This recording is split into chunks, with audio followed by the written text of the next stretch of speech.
If you're at the point on your fertility journey where you feel like no matter what you do, nothing seems to get you closer to your baby, then today's episode is exactly what you're going to need to hear.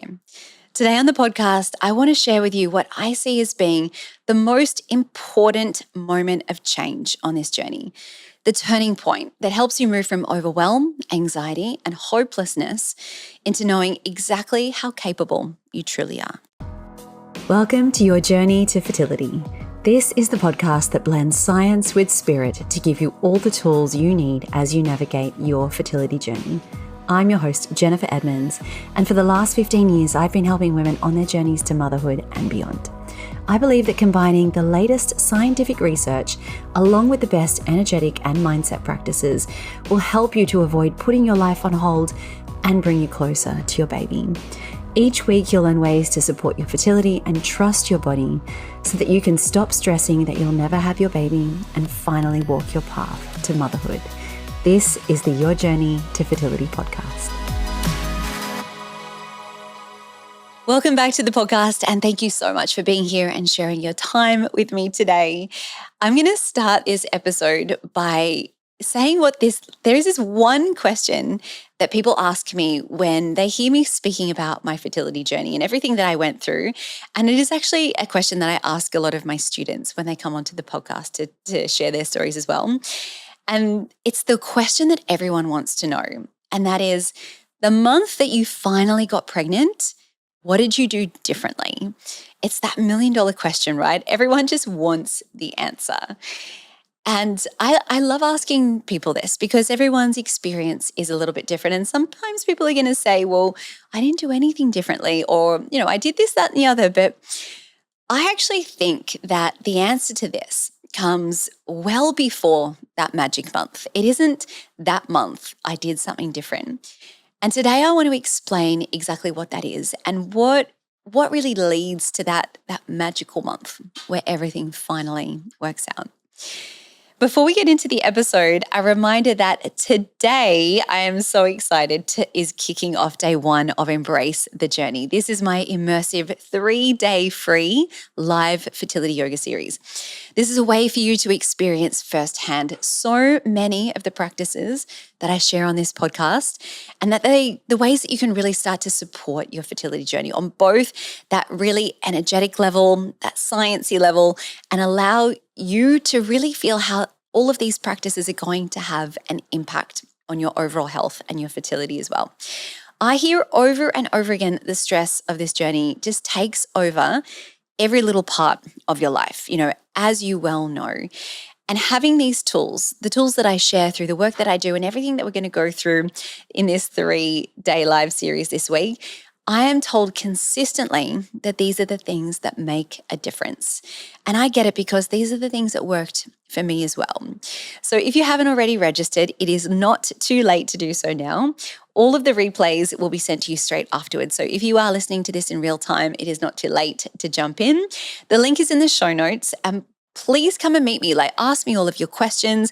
You can reach out to me via email or DM throughout the week if you're watching it back on the replay and there's anything that you'd like to know. I would love to hear from you. And it's completely free. There are 2 free bonus gifts that you get just for registering. And I cannot wait to see you there. So let's get back into today's episode. And what I want to help you with today is really help you recognize that moment or that series of moments where everything is starting to change for you on your fertility journey. And everything changes the moment that you start measuring your progress from an internal state versus an external state. So what does that actually mean? A lot of things. So we're going to go through today the difference between what is that internal versus external state, signs that your body is shifting into that more regulated state where your nervous system is really starting to respond to changes you're making in your life, how all the mind-body practices that you're starting to employ have that real physiological change within your body. And that is very highly correlated to the nervous system work that we do as well. Why the moment that you soften is the moment things start to move. Why your body is going to respond to safety, not to pressure. And the connection between surrender and trust. to everything changing. So we're going to go through all of those, but I want to start with this kind of myth of progress when we are on our fertility journeys. We're conditioned to look for progress only through things like lab results or test results or scans or, cycles and symptoms and, how many embryos did I get and how many eggs fertilized. And these are all external signs of progress. And I'm not saying that they're not signs of progress at all, but it's like this is all that we focus on. You could be that person that got like 10 embryos from your first IVF cycle and none of them worked. But then the next cycle, maybe you get one embryo and that's the one that worked. I mean, that doesn't look like progress on paper, but at the end of the day, it was. So it doesn't always look the way that we think it was. I was so obsessed with these like tangible results when I was going through infertility. All the things that I could see on paper or a screen. I had one of those like devices that tracked my rise and my drop in temperature all the time. And I was like obsessed with it. These things can become so obsessive, like ovulation tracking and basal body temperature track. Like it's a lot. And I can see how you get very much down this rabbit hole of needing all of these results to give you like that reassurance that things are progressing. The month that I actually felt pregnant was like such a disaster of a month. Like I think I ovulated on like day 9, didn't even get a positive on my ovulation test that month. I was like, well, this is a write-off. It was like I felt really dysregulated. I wasn't sleeping great, arguing with my husband over stupid things. Like that was the month I felt pregnant. On paper, that wasn't a progressive month. But that doesn't mean that you haven't made so much progress up until that point. So real change happens long before anything shows up physically. And that is such an important thing that I want you to remember. I really want to normalize the frustration of I'm doing everything perfectly. I'm doing everything right. Everything my doctor has told me to do. And when you don't see results, I know in the moment it is so hard to keep going. That you just want like a sign that something is shifting. So throughout this practice and this episode today, I want to be able to show you these little signs where you actually are starting to make a lot of change. So the actual moment that things begin to shift, and this is the moment that a lot of us miss. Because when your internal state changes, it's not something big like, oh, look, a test result is so much better than it was before. It's things like when that fight or flight response starts to be less common, when you stop blaming your body, when that constant mental noise, that chatter of I could have done this better, you did this wrong, you didn't do things properly, that voice becomes a little quieter. When you make decisions from intuition and trust instead of fear. But these moments are really easy to miss for 2 reasons. One is we're not looking for them or noticing them. And 2, it's because we're not taught that they're important. So we discount them. No doctor's going to say to you, well, I think you really made this last decision about your treatment cycle from intuition rather than fear. So well done you, that's progress. Like, it just sounds so ridiculous to imagine a doctor would say that to you. So we really discount these little things that happen within our body.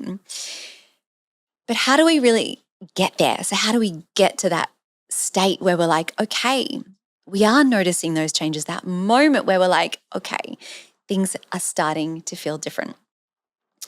The nervous system always comes first. Always, always, always. I did an episode about stress and fertility. I think it was 2 weeks ago. Go back and listen to that if you haven't already. If you want a deeper explanation around the nervous system and stress and cortisol and how all of those stress hormones really impact your overall health and fertility, that's important to understand, I think, from that kind of scientific level.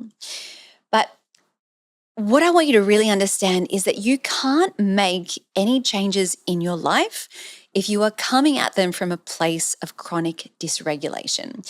So if you are constantly stressed or in this state of, I'm waiting for the other shoe to drop, I can't enjoy good news because I just think, well, the rug's about to be pulled out from under me and something bad is going to happen.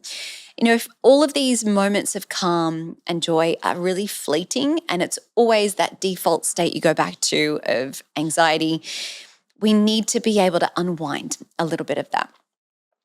The worst part about chronic stress is that it makes your life unbearable, honestly. Yes, I want to help you regulate your nervous system because it has such a big impact on your overall health and as a flow-on effect, your fertility. Studies do show us that time and time again. But really, my biggest goal here is just to make your life easier and to make it feel worth living again, because I completely resonate with that feeling of, well, my whole life is on hold while I'm waiting for my baby. Everything has been affected by that. That is no way to live. I want you to be able to reclaim some of the joy that infertility has taken. Just be able to breathe again. I actually feel like myself. I want to come back to all of the regulating tools just briefly. I talk about this all the time, like it's the basic stuff. It's the things you do on a consistent basis to get to the point where you don't have to think about them so much. You know, the first thing I do when I get up in the morning is like I go to a window or get some sun on my eyes as quick as I can. I don't even think about it anymore. It's kind of like, well, I've got to brush my teeth. I'm like, I need that like sunlight in the morning. It has such a big impact on my stress response throughout the day. So little things like that. My regulating tools are going to look different to yours, but I talk so much about you finding what works for you. And there's so much discovering and learning and finding what works for your body. Let's talk a little bit about the intersection of all of like that stuff, the sciencey stuff, with all of the spiritual things as well. And this is a little bit more fun because all of these topics, right, these are so heavy.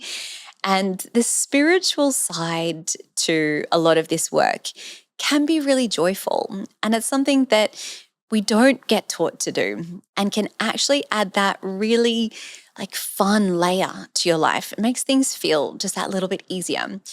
And it's where you can go a little bit deeper and start trusting in something greater than what you can see. That, you know, you see the test result on the paper and you're like, well, this is what it is. But when you can't actually see it, where it feels a little bit more out there and a little bit more guided, it is really powerful. For me, finding a spiritual practice on this journey, it helped me so much because I felt like I was handing over control to someone else for a little while. I was like, you know what, here you go, universe. I've done everything that I can do. I've done all the supplements. I've done everything my doctor has told me to do. I haven't had any alcohol. I've done my bit. You do your bit. It's time for you to take control here a little bit. And, you know, that might feel really superficial, but it gave me something to turn to when I was struggling. And it really helped me to see these little signs of progress on my journey along the way. So when I really leaned into it, I got like super woo with a lot of these things. I would get little messages from my spirit baby. My sign was blue butterflies, and they would show up at the most random times. And it would really give me that reassurance, you know. Honestly, I believe some of these things you can't explain. Some of the stories that my students tell me about, like signs that they've asked for, and like there is no way to explain some of these things. And I think there is a lot of power and comfort in a lot of that. I would get clear guidance in meditation. I'd get these downloads and I would have this like really clear knowing what my next step was going to be. There was just too much that happened for me to not believe that there wasn't some greater force helping and guiding me along the way. And you can choose to believe in this or not. And, you know, I suspect if you're listening to this podcast, you probably are one of those who, you know, leans into a little bit more of the woo-woo side. But the difference for me was leaning into all of this, along with like, you know, let's do all the things, let's be healthy, but let's lean into that more spiritual side, was instead of forcing myself through this journey, I started allowing. I would get more curious about things rather than getting frustrated about them. You know, what is this trying to tell me? What is my body trying to tell me? Rather than, well, what has my body done wrong this month and why isn't it getting better? And I would know that the outcomes of things, they said nothing about me and whether I was worthy of becoming a parent. You know, it was really just about allowing these things to show me what needed to change or what that next step was going to be. A huge shift for me was I must control every single detail of every little thing in my life to I can actually trust my body again. I'm going to trust that she has got this. She's done this. She knows how it can work. And I started to live my life and make daily choices from connection and not panic. I used to live by this mantra of, if I knew 100% that I was going to be pregnant in the next 3 months, 6 months, however long it was going to be, what choice would I make today? How would I show up? And how would I do things differently? Would I say yes to this event? Maybe I'd say no. Would I choose to enjoy a glass of wine now because I knew that, I wouldn't be able to in 3 months' time? If you can start to say, look, if I could take away any little trace of doubt, what would my life be like today? I think that's incredibly powerful. And all of this just made the emotional load a little bit lighter. So here are some of the hidden signs of progress that nobody talks about. Sleeping more deeply, going from waking up a lot or not being able to sleep easily, and suddenly you just find it's one less thing to worry about. That's a huge sign that you are becoming more regulated. There's a lot less anxiety around ovulation or testing and using these devices and getting really obsessed with the data and the numbers. Feeling emotionally steadier, like getting less triggered, having less tantrums, as I talk about. You may not be quite as dramatic as me, but I was a hormonal mess and had plenty of tantrums along the way. And just being able to notice you are less emotionally thrown when things happen. Not spiraling after a negative test. And, we are not discounting the emotions that come up with a negative test, but just being able to say, not this month, but maybe next. It hasn't happened yet. Reconnecting with joy and intimacy and self-care and, just knowing that there is more to life than this one thing. As hard as that is, I know it's so easy for me to say because I'm not in the thick of it, but being able to say, do you know what? I haven't actually thought about infertility for every single moment of every hour this day. There's a lot of power in that as well. And actually wanting to nurture yourself and your body. I found, not forcing yourself into things, doing things because you enjoy them, not because they're the thing that's going to help you get pregnant. So all of these are signs that your internal world is shifting and you're getting to that moment where everything changes. So why does this matter so much when you're trying to conceive? Because I think most women think, nothing is happening and I'm not getting pregnant and, I'm not getting more embryos or better hormone results or whatever it might be. But internally, everything is beginning to shift. Just by being here right now, listening to podcasts like this, showing up, doing this work, you are already creating that change. So as we finish up with this episode, when people ask me what I did differently the month that I finally got that positive pregnancy test, my answer is I kept coming back to that knowing, that inner sense of guidance that kept telling me I was exactly where I was meant to be and knowing that what I wanted was on the way. I want to ask you before we close this episode, where have you already shifted internally without giving yourself credit, without the test results and all of the things that we see on paper? What have you noticed within your life that you can't measure? What if your journey has already begun to change and you just haven't seen the evidence of that yet? Can you notice some of those things right now? And I know this work is hard. Honestly, it takes a lot of courage to show up and start looking after yourself this deeply. And goodness, this is the biggest thing that you're probably ever going to go through. And you do not have to do this by yourself.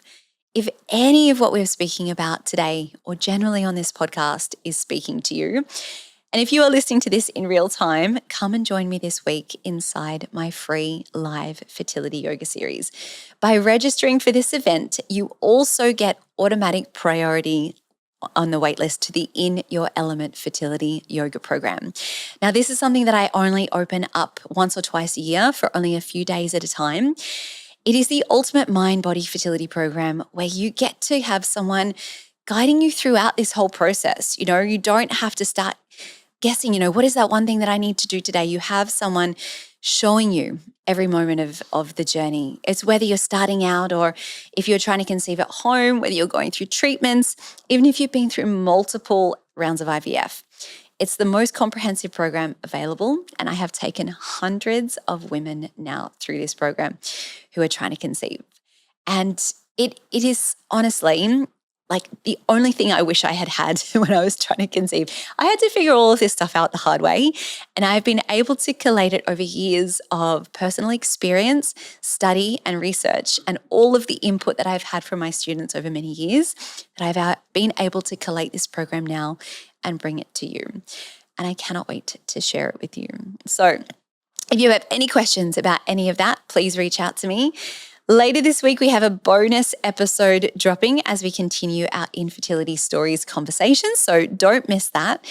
And next week on the podcast, I want to share with you my strategies to keep going on this journey when you feel like everything is falling apart. So until then, I am sending you all of my wishes as you continue your own journey to fertility.